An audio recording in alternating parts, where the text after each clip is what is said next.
guys, welcome again to Maya's World. This is another video, and in today's video, I'll be telling you about Ghana. So long ago, in the heart of West Africa, there was a land of kings and queens, great warriors, and wise leaders. This land, rich in gold, was home to powerful kingdoms like the Ashanti, the Dagomba, the Mole Dagbani, the Ewes, and a whole lot. It was a place where drums told stories. The earth yielded riches and communities thrived. But this land, known as the Gold Coast, would face great trials that would test the strength of its people. The first trial came with the arrival of foreign ships. At first, they came for trade, exchanging goods for the Gold Coast treasures. But soon, those same ships began carrying away the land's greatest wealth, its people. The slave trade turned the shores of the Gold Coast into places of pain. We have coastal forts like Elmina and Cape Coast Castle. Once these forts were known to be symbols of trade and diplomacy, but they became prisons for millions of Africans sold into slavery.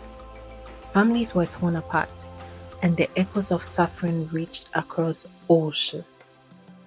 But in those dark times, the people of the Gold Coast resisted. Some leaders fought back against the slavers. Others fled deep into the forest, building communities that became sanctuaries of freedom. Though the chains of slavery were very heavy, the spirit of the Gold Coast was never broken. So, after centuries of the slave trade, another trial came: the colonial rule.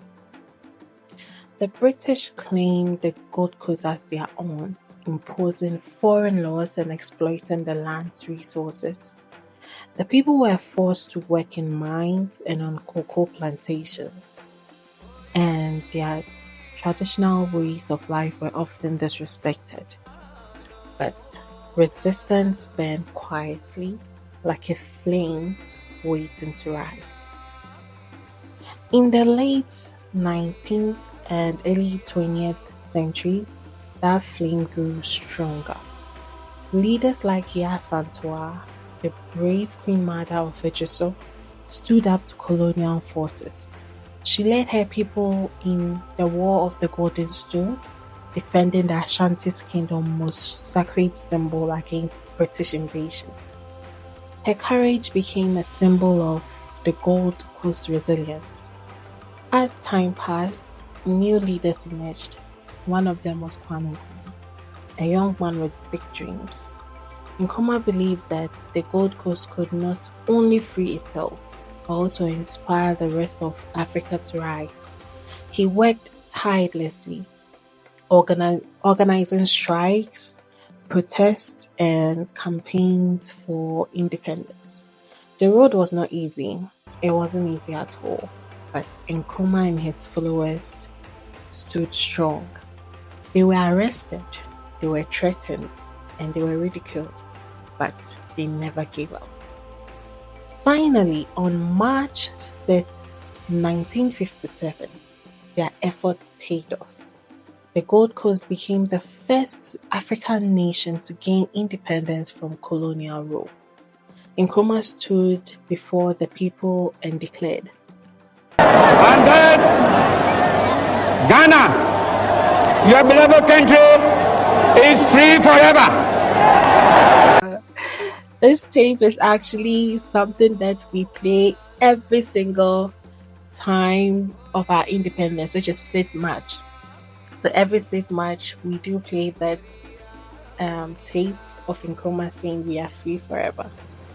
So then the name Ghana was chosen to honor the ancient Ghana Empire, a reminder of Africa's glorious past.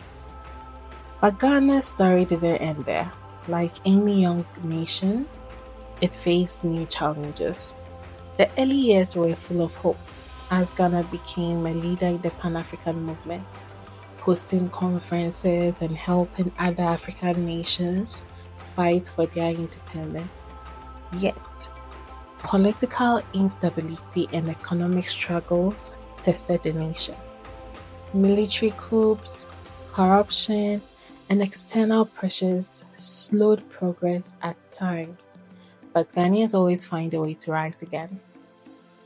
Today, Ghana stands tall as a beacon of stability and democracy in Africa. It is known for its vibrant culture, welcoming spirit, and strong sense of identity. The scars of the past, like the fort along the coast, remains a reminder of the trials the nation has overcome. Yet, Ghana has transformed those scars into lessons, teaching the world about resilience, forgiveness, and the importance of unity. The nation's economy continues to grow, fueled by its natural resources, tourism, and innovation. It is also a hub for art, music, and fashion.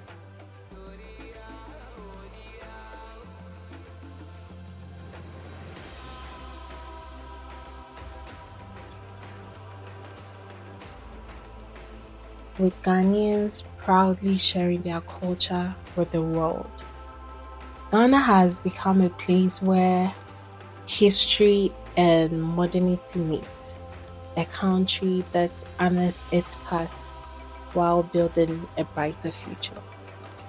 Through it all, the spirit of Ghana's people has remained unshaken, from the days of the slave trade to the era of independence and now as a thriving democracy. Ghana's story is one of strength, hope, and the power of a united people. It reminds us that no matter how great the challenge, the human spirit can overcome. And this is how you make fufu with light soup and chicken, a Ghanaian delicacy. See you in my next video, guys. Bye!